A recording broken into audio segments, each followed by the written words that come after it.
Bienvenidos una vez más a Basket 365. Soy Denis y en el vídeo de hoy vamos a seguir con mis planes para cada uno de los equipos de la NBA de cara a la agencia libre. Y ahora llega el turno de los Indiana Pacers, un equipo que tuvo un pique en la lotería, pero fue uno de esos tres equipos que no llega a cubrir y vamos a hablar ahora un poquillo de ellos. Los Pacers son un equipo que podría hipotéticamente tener margen salarial y de hecho cuando empecé a plantear este vídeo creía que iba a seguir esta ruta, pero luego me di cuenta de los diferentes agentes libres que tienen, las cosas que tienen que hacer al final y creo que no vale la pena y por lo tanto Indiana es muy probable que sea un equipo que simplemente se dedique a retener a algunos de sus jugadores, mover jugadores porque tienen demasiados entre esa posición de base y escolta e intentar sacar algo de valor de cara al futuro. Pero bueno, ahora vamos a ver qué es lo que me gustaría que hicieran los Indiana Pacers en los próximos días.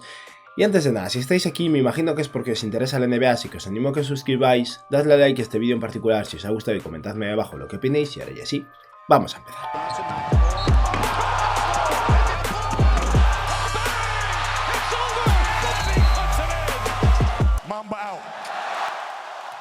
Por cierto, no os voy a confirmar la hora porque no estoy seguro, pero es posible que haya algún stream tardío de 11 a 1 o de 10 y media de la noche a 12, 12 y media, algo así, para charlar un poco sobre lo que se está rumoreando ahora mismo en la NBA, porque la agencia libre empieza en un par de días y quiero hacer como una especie de mini previa de la agencia libre que por supuesto cubriré en Twitch también. Así que estad atentos porque es posible que me conecte en algún momento, pero no sé exactamente cuándo.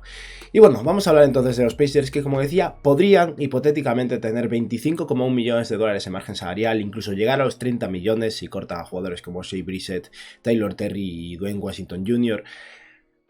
pero no creo que les valga la pena. Eso supondría pasar a tener sobre la mid-level de 5,4 millones de dólares, con la que además solo se pueden firmar jugadores durante máximo de 2 años y tendrían que renunciar a los derechos de Ricky Rubio y sobre todo de TJ Warren y Jalen Smith, dos jugadores que creo que es interesante que renueven y seguramente también tendrían que utilizar una pequeña parte de ese margen salarial en pagarle a Andrew Nembhard con el fin de ofrecerle un contrato más largo que de 2 años. Así que en el fondo creo que lo mejor para este equipo es mantenerse con un equipo por encima del impuesto de lujo, que entonces tienen unas cuantas excepciones de intercambio. Aquí no los ha incluido, pero tienen varios recursos de cara a sumar a algún jugador sin enviar ellos a nadie.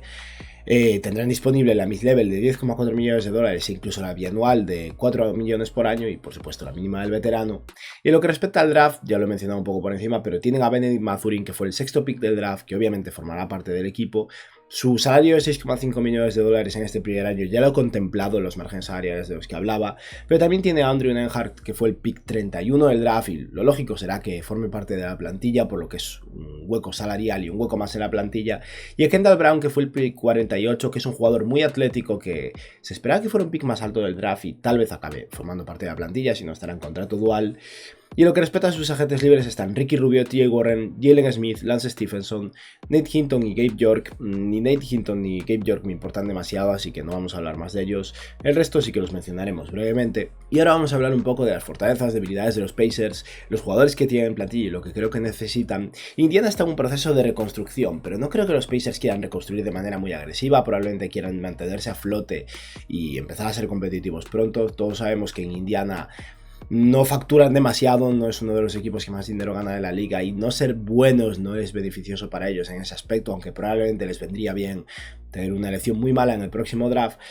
Pero bueno, los Pacers son un equipo cuya principal fortaleza, en mi opinión, es Tyrese Haliburton, y el hecho de haber conseguido a Haliburton en su segundo año en la NBA me parece algo espectacular para este equipo y tuvo una muy buena temporada en la segunda mitad cuando estuvo en Indiana y habrá que ver cómo llega este tercer año a la NBA. Y aparte de eso, liderados en parte por Tyrese Haliburton, son un equipo que mueve muy bien el balón. No son un equipo increíble a nivel ofensivo porque de hecho tienen bastantes problemas para anotar a nivel de tiro sobre todo, pero los Pacers no tienen grandes anotadores en el 1 contra 1, así que dependen mucho de ese movimiento de balón y de encontrar jugadores abiertos, y lo importante ahora es que esos jugadores abiertos empiecen a anotar con más consistencia. Y creo que una parte muy importante de las fortalezas de los Pacers es el hecho de que tienen muchas piezas de intercambio con Malcolm Brogdon, con Buddy Hield, con posiblemente un single trade de TJ Warren, Miles Turner, con las que podrían conseguir jugadores jóvenes o picks de cara a futuro si quieren reconstruir de manera más agresiva. Y en lo que respecta a sus debilidades, como decía, una es el tiro, otra es la defensa. Los Pacers, pese a tener a Miles Turner, que es un gran intimidador y alguien que hace que sea uno de los mejores equipos a nivel de tapones de la NBA, no son un buen equipo defensivo y necesitan ayuda en ese aspecto. Probablemente les falte capacidad atlética, es algo que se echan falta en este equipo y necesitan jugadores de ala más potentes, pero bueno, en este draft creo que con la adquisición de Bennedict Mathurin y tal vez de Kendall Brown eso pueda haberse corregido un poco. Y necesitan ayuda en el rebote. Miles Turner es un muy buen center intimidador, no es un gran center reboteando y ahí les falta una vez más capacidad atlética en esa posición de ala pivot posiblemente. Y lo que respecta a sus jugadores en plantilla, tiene a Malcolm Brogdon, Buddy Hield, Miles Turner, T. McConnell, Goga Bitadze, Tyrese Haliburton, Chris Duarte, Isaiah Jackson o Shai Brissett, que tiene una opción del equipo que podrían cortar para hacerlo agente libre restringido y renovarlo por más tiempo. Terry Taylor, que es un jugador que entró en la segunda mitad de la temporada en la plantilla y aportó minutos muy interesantes con rebote, intensidad defensiva en un jugador que juega de alero o ala pivot, y Dwayne Washington Jr., que fue un jugador que metieron un contrato dual al principio de la temporada pasada y al final se hizo un hueco en la rotación, es un guard de corte ofensivo. Y lo que respecta a las necesidades, como decía, necesita un ala pivot titular, necesita alguien que aporte capacidad atlética, defensa, rebote y un poco de anotación desde ahí. Creo que necesita intercambiar por lo menos alguno de sus veteranos, porque el equipo tiene un overbooking considerable de jugadores entre esa posición de base y escolta, como decía. Y creo que tienen que tomar una decisión con Miles Turner, que lleva en el mercado de intercambios mucho tiempo, pero tal vez tenga sentido que se lo acaben quedando, que intenten renovarlo, porque Turner acaba de cumplir 26 años, no es que sea muy mayor, y creo que encaja muy bien con el núcleo actual de este equipo, y como decía, necesitan defensa y perder a Miles Turner no les va a ayudar a corregir eso a corto plazo.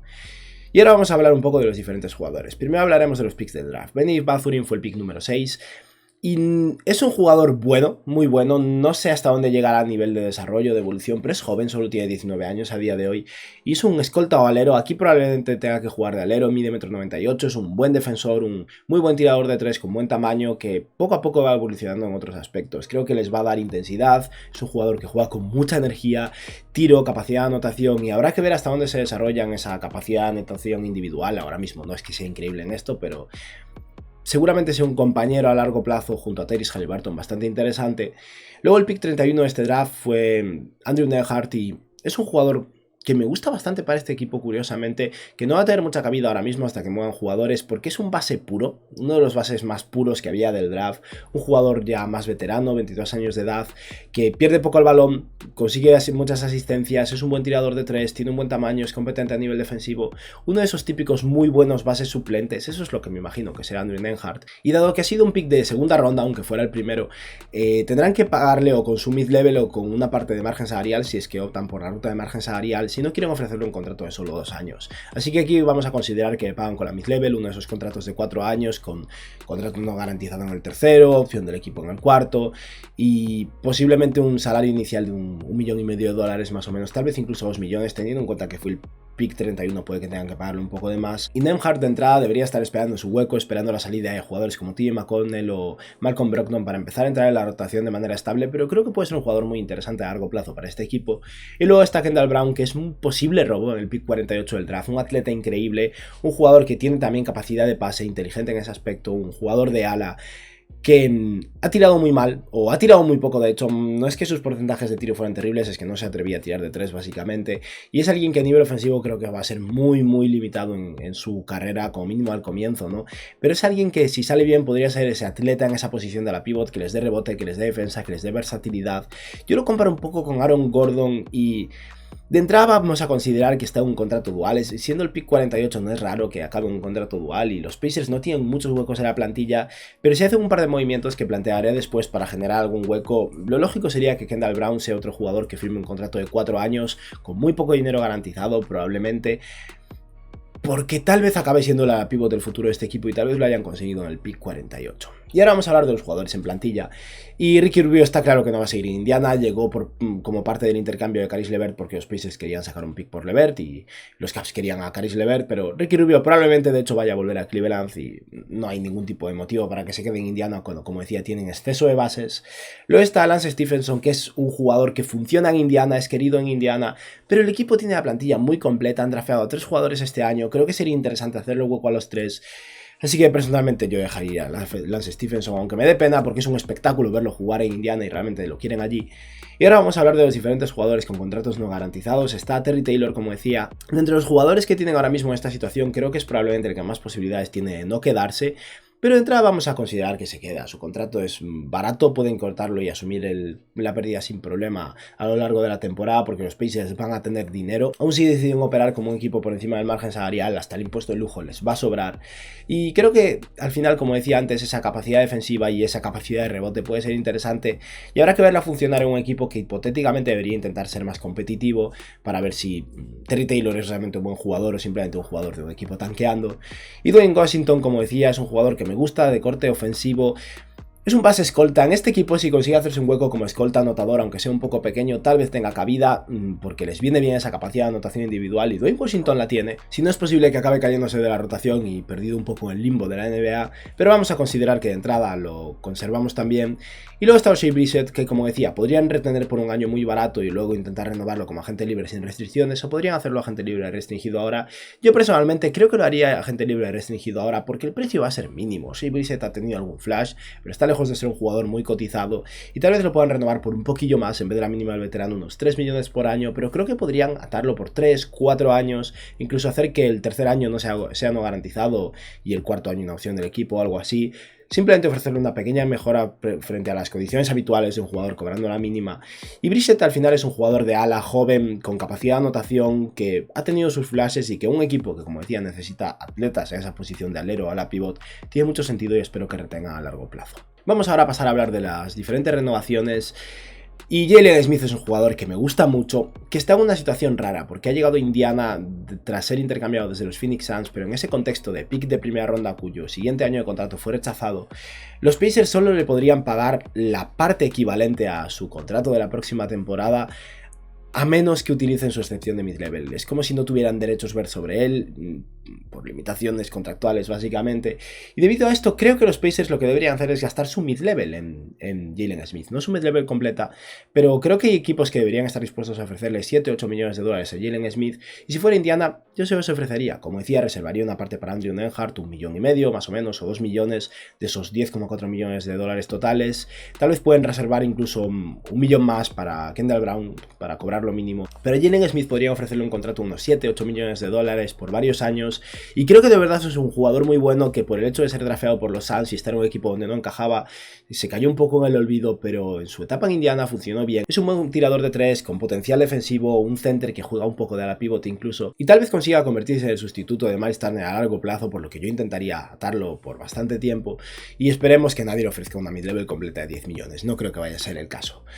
Y luego está TJ Warren, que lleva 1 año sin jugar, 2 años sin jugar de hecho, porque hace 2 temporadas jugó 4 partidos, ha tenido bastantes lesiones de pie y es un jugador arriesgado, pero TJ Warren tiene mucho talento, los Pacers tienen margen salarial de sobra para asumir un salario grande y no tienen ningún motivo para atarlo a largo plazo, ni siquiera es que encaje tanto en el equipo a día de hoy, aunque su capacidad de anotación es útil, pero al final, frente a permitir que TJ Warren se vaya a otro equipo con la mid-level o simplemente eso, con un precio bastante barato, los Pacers podrían ofrecerle un contrato corto de 2 años, 30 millones de dólares, 15 millones este año y el segundo año o opción del equipo un contrato con poco dinero garantizado, con lo que sería un contrato bueno por TJ Warren, que podría salir caro si TJ Warren no está bien, pero podrían desprenderse de él al final del año, pero que si sale bien, si TJ Warren vuelve en forma, sería un jugador muy intercambiable y que podría mover durante la temporada o el verano siguiente a un equipo que quiera la capacidad de anotación de TJ Warren, por lo que creo que los Pacers tienen poco que perder aquí por pagarle a Warren y probarlo un poco este año, demostrar que está sano y si está sano tal vez venderlo en medio de la temporada o durante la temporada que viene.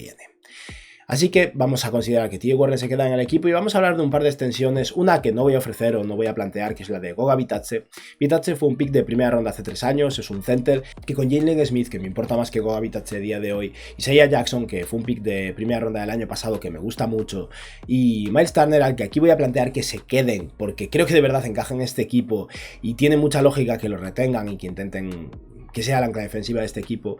Goga Bitadze no me importa para los Pacers y creo que no deberían ofrecerle una extensión de contrato, le queda 1 año de contrato cobrando 4,7 millones de dólares y tal vez puedan intentar moverlo para hacer un hueco en la plantilla, puede que haya un par de equipos interesados como plantearé después. Y luego llega el caso de Miles Turner, que podría firmar una extensión de contrato, está en su último año y yo intentaría firmarla por 2 motivos. El primero, Miles Turner no está en las condiciones de Malcolm Brogdon en el año anterior, no le quedan 2 años de contrato por delante y por lo tanto, aun si firmara una extensión, aun si accediera a una extensión, sería intercambiable durante la temporada, no en verano, pero sí en enero, más o menos, con lo que Turner todavía podría ser movido este año si hay ofertas interesantes y si deciden alejarse de él y darle hueco a Isaiah Jackson, a Jalen Smith o a alguien así.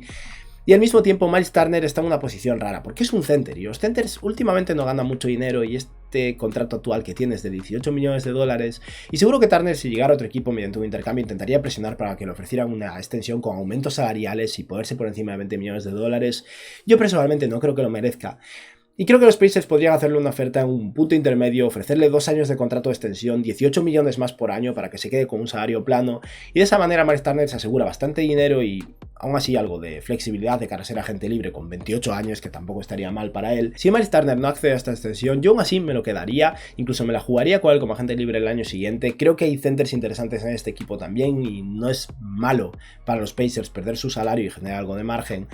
Pero es un jugador que creo que es útil para este equipo y que con su edad de 26 años encaja mucho. Tiene una altura de 2'11", una envergadura de 2'24". Es el mejor taponador de la NBA, aunque no el mejor defensor de aro. Ha promediado 29 minutos de juego, 13 puntos, 7 rebotes, casi 3 tapones este año, un 51% en sus tiros de campo y es capaz de tirar un poco de 3. En este año tiró un 33% en 4,4 intentos y creo que de verdad el ancla defensiva de Indiana ya la tiene, lo que le falta es más defensa en el perímetro para complementarla. Y vamos a ver entonces cómo se quedaría la plantilla, que está completa. Aquí no va a haber fichajes de agentes libres y además, como he dicho, ya han utilizado su mid-level en Jalen Smith, o sea que no es que tengan dinero disponible. Y habrá gente que esté pensando en la posibilidad de DeAndre Ayton, pero es que prefiero a Miles Turner por 18 millones que comprometerme a Ayton por muchísimo dinero y más a largo plazo, cuando de verdad creo que Jalen Smith o Isaiah Jackson podrían funcionar también. Y está bien mantenerse con esa flexibilidad que te da Miles Turner con un contrato intercambiable, sobre todo si se mantiene plano y el margen salarial sigue aumentando. La plantilla entonces sería Tyrese Haliburton con Malcolm Brogdon, Benedict Mathurin, TJ Warren y Miles Turner, y desde el banquillo TJ McConnell, Chris Duarte, Buddy Hield, Oshae Brissett, Isaiah Jackson, Andrew Nembhard, Dwayne Washington, Terry Taylor, Jalen Smith y Goga Bitadze. Y claramente les vendría bien un alero, porque Buddy Hield de alero es algo que hizo bastante el año pasado, pero no es algo que me encante. Chris Duarte de momento lo voy a poner desde el banquillo, pero está claro que Malcolm Brogdon va a tener salida, no tiene mucho sentido que siga en este equipo. Como decía de entrada, Andrew Nembhard creo que debería formar parte de la plantilla principal, siendo el pick 31 del draft, pero TJ McConnell tal vez deba empezar en la rotación al principio del año para permitir que Nembhard se adapte y además para exponer un poco a McConnell y demostrar que está sano con el fin de intentar intercambiarlo también. Pero de aquí los jugadores principales que creo que tienen que ser intercambiados son Goga Bitadze. Ahora mismo no tiene ningún tipo de sentido en este equipo, jugó poco el año pasado, este año probablemente vaya a jugar menos, y Malcolm Brogdon, claramente. Y por Bitadze voy a plantear un par de intercambios en el que simplemente se liberan de él y que tal vez consigan una segunda ronda. Puede que ni siquiera consigan nada por él, pero hay varios equipos donde podría tener sentido. Bitadze no es tan malo, ha tenido pocas oportunidades, pero es un center grande y de corte defensivo que lo hace bastante bien. Y creo que los Bulls, que no deberían estar muy cerca del impuesto de lujo, pero tampoco tienen margen salarial, podría tener sentido. Los Bulls tienen una excepción de intercambio de 5 millones de dólares por el intercambio de Daniel Theis, y tal vez los Pacers podrían enviar a Goga Bitadze a Chicago a cambio de una segunda ronda o incluso de nada, ni siquiera me importa demasiado, la verdad. Y otra opción de un equipo que tal vez quiere un center a largo plazo como un proyecto que les pueda ayudar y que no ha tenido muchas oportunidades son los Blazers. Los Blazers podrían simplemente intercambiar a Goga Bitadze por Didi Louzada, que es un alero que no me importa y el que cortaría si fuera los Pacers y ya está. Y en este caso los Blazers tal vez puedan pagar una vez más una segunda ronda, se libran de los 2 millones de Didi Louzada y consiguen un center que tal vez podría sustituir a Nurkic. Puede ser un poco optimista, pero creo que de verdad Bitadze puede ser decente, simplemente me gustan más otros jugadores de los Pacers. Y de este modo Indiana ha generado un hueco en la plantilla, pero el jugador al que deberían intentar mover con máxima prioridad es Malcolm Brogdon, con Buddy Hield, con Chris Duarte, con Benedict Mathurin, que está aquí de alero pero podría incluso jugar de escolta, simplemente no hay cabida en este equipo. Malcolm Brogdon tiene que salir y es un jugador bueno que si estuviera más sano normalmente tendría mucho más mercado, pero hay que ser un poco realistas con el mercado de Malcolm Brogdon y el hecho de que sea un jugador que juegue 50-60 partidos por temporada, no más, limita bastante su mercado y además esos 22 millones de dólares de salario son un poco excesivos, pero Brogdon es bueno y creo que va a haber varios equipos interesados y aquí he decidido optar por proponer un intercambio en el que Brogdon se va a un equipo que quiere un base, que probablemente quiera ser competitivo porque se están preparando para pagarle mucho dinero a su agente libre principal y esos son los Washington Wizards y los Wizards acaban de draftear con el 10º pick del draft a Johnny Davis, que es un jugador muy interesante que podría ayudar en esa posición de base o escolta, pero necesita un base bueno, no tiene muchas opciones, que por cierto ya se ha anunciado el buyout de John Wall, cosa evidente, y que va a ir a los Clippers, cosa también evidente, por lo que la posibilidad de los Wizards se descarta ya, y cuando grabé el vídeo de los Clippers todavía no sabía esto, aunque estaba bastante claro, y planteé a John Wall como mi plan B, pero me gustaba más la idea de Malcolm Brogdon precisamente. Pero bueno, dado que Malcolm Brogdon no va a estar en los Clippers, creo que es interesante que los Washington Wizards se hagan con sus servicios a cambio de Rui Hachimura y Kentavious Caldwell-Pope. Yo aquí no creo que haga falta añadir valor adicional, entiendo que los Pacers quieran sacar un pick de primera ronda por Brogdon, pero aquí Washington está enviando un muy buen jugador en su último año de contrato en Kentavious Caldwell-Pope al que los Pacers podrían mover a otro lado y sacar una primera ronda mala del próximo año probablemente. Seguro que los Suns o los Celtics, por ejemplo, querrían a KCP. Y Indiana está sumando a Rui Hachimura, que es un jugador que me gusta mucho, que sobra en Washington probablemente con Kyle Kuzma, con Porzingis, con Deni Avdija, con Isaiah Todd, incluso hay demasiados jugadores en esa posición, pero creo que Hachimura en Indiana encaja muy bien y es un jugador que realmente me interesa que cambie de equipo porque creo que podría explotar en otro lado. Y al final de esta manera los Pacers liberan minutos en esa posición de guard, pueden poner de titular a Buddy Hield. Entiendo que mucha gente quiera a Chris Duarte de titular, pero Buddy Hield es otro jugador que probablemente deban intentar intercambiar pronto, aunque no de manera tan urgente, y tenerlo de titular y ofrecerle más minutos y lucirlo puede ser interesante. Y por último vamos a considerar que muevan a Kentavious Caldwell-Pope, ni siquiera me importa mucho el retorno, si lo mueven a los Suns por Darius Saric y algún contrato malo, y los Pacers se comen los dos contratos y lo cortan y simplemente consiguen un pick de primera ronda futuro de los Suns, me parece bien. También lo podría mover a excepción de intercambio de los Celtics si no consiguen nada a cambio aparte de un pick de los Celtics, por ejemplo, pero KCP va a tener salida si lo quieren mover y de esa manera genera un hueco en la plantilla con el que podrían sumar a Kendall Brown. Como decía, Kendall Brown va a cobrar nada, la mínima del veterano. Si no tienen este hueco lo pueden mantener en un contrato dual o incluso podrían mantener el hueco libre y mantener a Kendall Brown en contrato dual, pero para que quede claro que está en el equipo lo voy a incluir en la plantilla y vamos a ver la plantilla final de estos Indiana Pacers, que sería Tyrese Haliburton con Buddy Hield, Benny Mathurin, TJ Warren y Miles Turner, TJ McConnell, Chris Duarte, Oshae Brissett, Rui Hachimura, Isaiah Jackson, Andrew Nembhard, Dwayne Washington Jr., Terry Taylor, Kendall Brown y Jalen Smith. Los Pacers aquí aún tienen varios jugadores que podrían tener mercado de intercambio, siguen necesitando mejorar en esa posición de alero. Oshae Brissett puede salir muy bien, pero aún no está claro lo que va a ser, y Benny Mathurin me parece en muchas ocasiones más un escolta que un alero, así que a ver si siguen trabajando un poco en eso, pero han mejorado mucho en su profundidad de ala pivot con Rui Hachimura y Kendall Brown. Alguno de los dos podría salir bien cuando muevan a TJ Warren, y Andrew Nembhard está preparado para ser el suplente de TJ McConnell, estoy bastante seguro, y por eso creo que TJ McConnell, Buddy Hield y TJ Warren son dos jugadores que están esperando a ser intercambiados, pero no creo que deban mover tantísimos jugadores durante este verano, y lo lógico será que esperen un poco y que durante la temporada, si alguno tiene mercado de intercambio, lo envíen a otro lado, generen hueco para sus jugadores jóvenes, saquen algo de valor adicional. Pero Indiana, espero que este año sea un equipo que intente competir un poco más, lo entiendo, que no vaya por el pick 1 del draft, no pasa nada, pero tampoco un equipo de playoffs. Este año espero que se quede en un término medio y empujen un poco más hacia los playoffs y que vayan poco a poco evolucionando con un núcleo joven muy interesante que han construido muy rápido. Y nada, esto ha sido todo por hoy, espero que os haya gustado el vídeo y que tengáis un buen día. Adiós.